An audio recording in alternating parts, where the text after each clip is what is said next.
My name's Marco. I'm just a guy. I have a job. I have a passion. Um, I like my job, and I live for my passion, which is music. Some of which you will be hearing throughout this video, or at the beginning and the end of the video.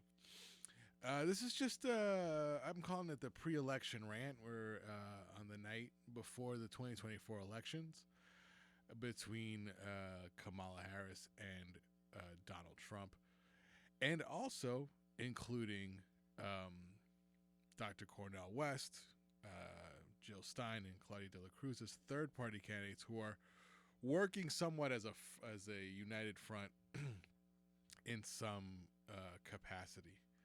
So I'm into that. I like that wholeheartedly. So I right now, as it stands, I think it's a 50-50 race. I think it could go either way. Kamala could win, or Trump could win. But it doesn't have to be that close. It doesn't have to be that close. It's that close because the Democrats are choosing to have it be that close. Because they could lead with just initiatives and policy plans that would separate them by a mile from their counterparts. But instead, they're choosing to run. They're trying to get Republican endorsements. All the the Cheneys. Who's trying to get endorsed by these 2000s war criminals? You're like, why is that? That is a flaw of the people running the campaign, which is people like that Plouffe guy, Poof, whatever his name is. He ran the 2008 Obama campaign, and then he also, I think, ran the Hillary Clinton campaign, and we saw where that went, right into the fucking ground. So if Kamala loses, the whole, I'm going to present to you a couple of things, because I can see the writing on the wall, like we saw it in 2016 and in 2016, not in 2020. 2020, the machine lined up behind Biden, who is not all there. I don't think that's a secret. It used to be a real taboo thing to say, but it's unavoidable. The dude's not there. He's got one foot on the grave, and one on a banana peel. You know, he's on it. You know, so here's a couple of things. If Kamala loses, pretty please, do not blame anyone you want to. Don't blame the left. Don't blame lefties. Don't blame the third party candidates who are just exercising democracy. Don't blame the Muslim Americans, Arab Americans, Palestinian supporters, anti-genocide people. That's, if you find yourself on the opposite side of people that are opposing a genocide, you fucked up. You shit the bed. And don't look at those people. If Kamala loses, that's none of those people are to blame whatsoever. No. Take a minute and be introspective, and let's look at why Kamala could possibly not lose. First and foremost is there's no unified plan for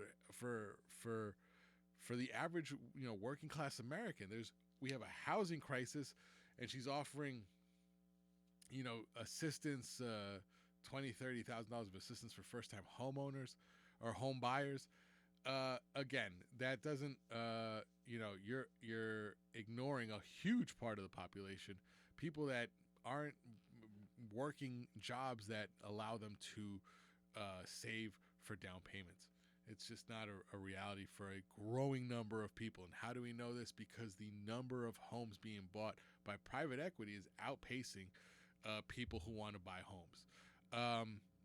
And then, she did this half-assed plan for black men, and had to be pressured into it because that's a demographic she might lose. She might, as a woman of color, might lose black men. That is inconceivable.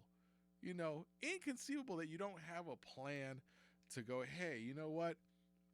These communities need investment, offer low interest rate investments for community wide, not just based on gender, just community wide. These places, you know where they are? They're the places that are getting bought out by private equity. To be turned into Airbnbs in Bushwick. How cute. Oh my God. No tax on corporations that have been price gouging Americans, a windfall tax like has been suggested. None of that. She has not, if she led with that, she would pick up votes where she didn't even know she had them. She might actually win the Rust Belt. No plan, no discussion of an epidemic that we have in this country of deaths of despair, people that are dying from alcoholism, drug overdoses, suicides. The majority of gun violence is suicide. It's not mass shootings. Don't be fooled. It's people taking their own lives. That is a problem in this country. And then there was no plans, for places that in our country that have gone through tremendous crisis in the last 2 years. We have East Palestine, Ohio, where they just, rail disaster, and our transportation secretary is taking fucking days off, not doing it. That's Pete Buttigieg, who got that job because he fell in line when it was time to fall in line. So you get rewarded for falling in line. No mention from the Kamala campaign about making right the people of Maui. They've gone through the fire. Now all these properties in Maui are going, are getting, or there's attempts to buy them up by venture capitalist firms, Wall Street. And then lastly, if she loses, it's because of her inability to take a stance on Gaza. She is in the administration in power. She has a platform where she could start advocating for ceasefires and, a ceasefire. Well, actually, no, ceasefires. There's a lot of fires over there. A ceasefire and an arms embargo. You cannot be part of the administration that is funding and financing a imperialistic genocidal regime. It's not cool. And here's the flip side to all that. So those are all the reasons that if she loses tomorrow, that'll all factor in. It's not because of third party candidates, Russian interference, all this horse shit that is disseminated on The View in places like that to make people think that it was somehow misogyny or racist. Those could play a factor, but much more concrete are the things, the inactions of the party as a whole, regardless of who's at the helm. And then we all know all the things that would guarantee any candidate running against a Donald Trump-like character could win if they ran on policies that were broadly and widely beneficial to the people who make the money in this country, who create the things that get sold, and that's the working class. The working class makes everything. Billionaires don't do shit. Billionaires are actually the most should be like the first line of employment to be automated, because they don't do a goddamn thing. Now, not enough to justify the salaries that they incur. But the things the Democrats could do to win, they've known for 60 fucking years, and that's colloquially known as FDR's second Bill of Rights: a jobs guarantee, health care for all, a decent living situation, housing, I'll put it up here on the side. There's a couple more that I'm blanking on because there's like 7 points and I can't memorize all that. But that's your map to never losing an election again, on top of the things that also come up throughout history, like how little they did to codify Roe, because it was a carrot for fundraising. Because it was like, oh, well, We make good money, when we're in the opposition. All right, well, now you've cost people their bodily autonomy, depending on where they are in the country, which is crazy. It's insane that you don't have universally a universal standard of your own bodily autonomy, and this party isn't fighting for that. That's nuts. How is that? It's unacceptable. And if they lose, that is why. Don't blame over here. These people, they're not in power. The party in power is in power, and they're not doing the things that need to be done, and it might cost them. And it is in these times of economic uncertainty that right-wing extremism has all the air under their wings, because they point to, oh, well, look at all this, liberal democracy. You'd be better off. You'd be safer. You'd be safer with a strong man, a strong, authoritarian character. And the Democrats, instead of going, no, democracy is better than authoritarianism, they side. Look at every protest that we've had in the last year, protesting the brutal genocide in the Middle East. Every democratic state has exhibited violent police repression on our campuses, on our streets.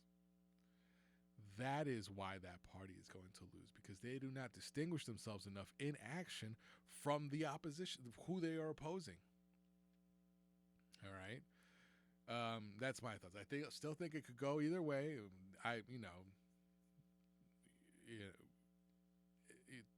Trump also has, hurled rhetoric that even other Republicans find distasteful, which is hilarious. That they're finding their rock bottom. But those Republicans, those Liz Cheney type characters, they have a party that is inching to up to what 2003 Republicans used to be, the George W. Bush era, Cheney era, Paul Manafort era Republicans. That's the Democratic Party of today. Unrecognizable to FDR, as the Republicans would be unrecognizable to Abraham Lincoln, the first Republican president. As unrecognizable. Actually, maybe not. He was not able to implement the second Bill of Rights because of corporate Democrats of his time. That's a different story. That's the reason we don't have Henry A. Wallace succeeding him. Henry Wallace was the man, and Truman's a punk. But that's another story for another time. All right, so that's so in conclusion, all right, if Kamala Harris loses, don't be introspective. All these party people, all these loyalists to the party over the voter, look inward.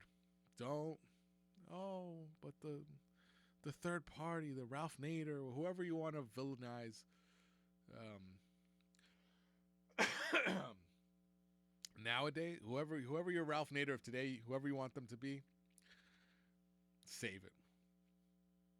Internalize. Look inside. Look inward. Look inside the party. Why are they losing votes in minority communities, marginalized communities? Why? And that's why. It's because they're just a watered down version of the Republicans, and that's unacceptable. And they're finding that out. But if they lose, they'll make more money, and that'll be that. All right. So I'll check in with you afterwards, and that's all from me. All right.